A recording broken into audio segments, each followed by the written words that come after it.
السلام علیکم ویورز۔ یوں مایوس بیٹھے رہنے سے کیا ہوگا؟ معجزہ تو اللہ کے روبرو کھڑے ہونے سے ہوگا۔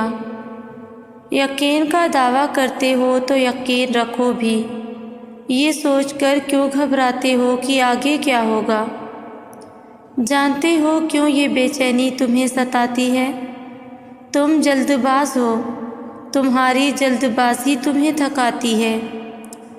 تم ہر بار نافرمانی کرتے ہو اللہ کے فیصلوں کی، مگر آخر میں اسی کی محبت ہر بار تمہیں تمہاری محبت سے بچاتی ہے، لیکن تمہیں ہر حفاظت سزا ہی نظر آتی ہے۔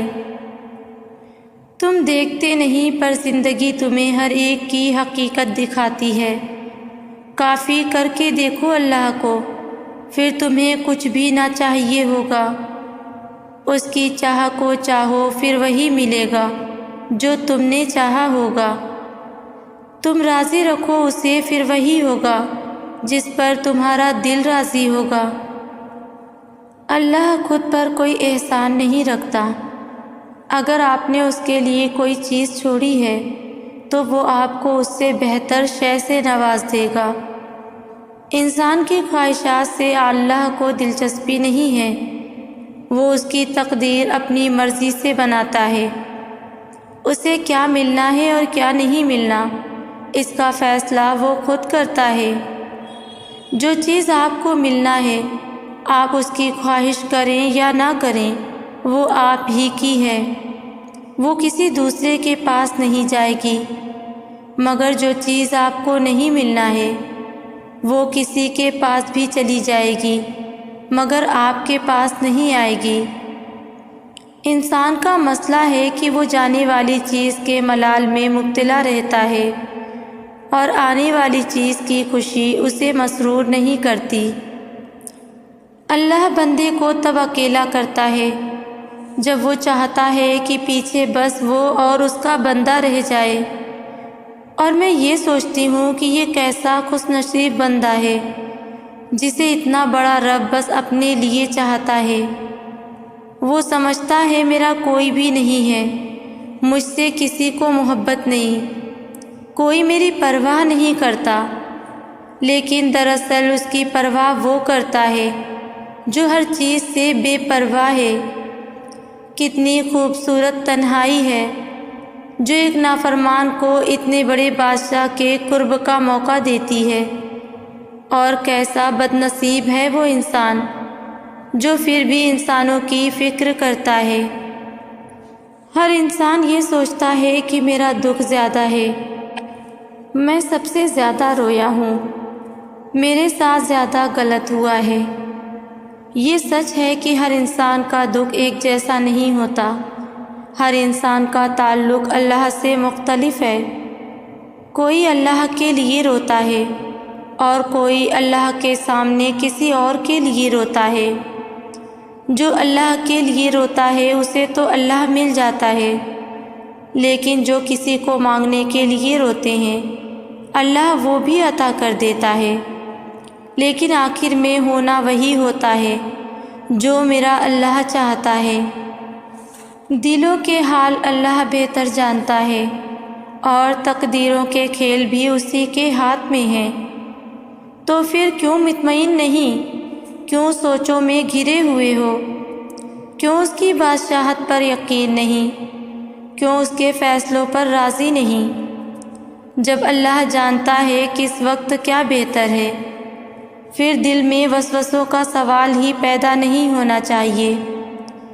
اگر ابھی بھی سوچوں میں ڈوبے ہوئے ہو، دل بے چین ہے تو سمجھ جاؤ تم دل سے راضی نہیں اس کے فیصلوں پر۔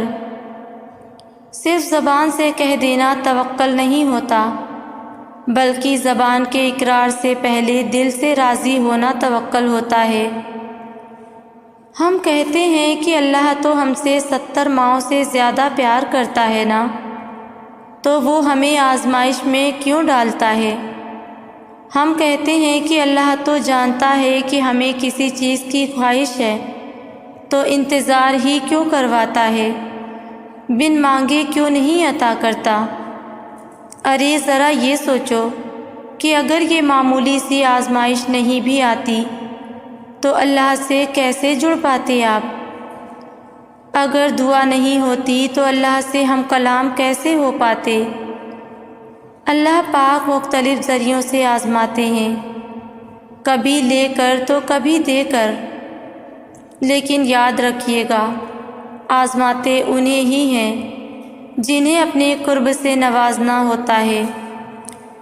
جان لو آزمائشیں وقتی ہوتی ہیں، جتنی جلدی آزمائش سے مایوس ہونے کے بجائے رب سے لو لگا لو، اتنی جلدی آزمائش سے دستبردار ہو جاؤ گے۔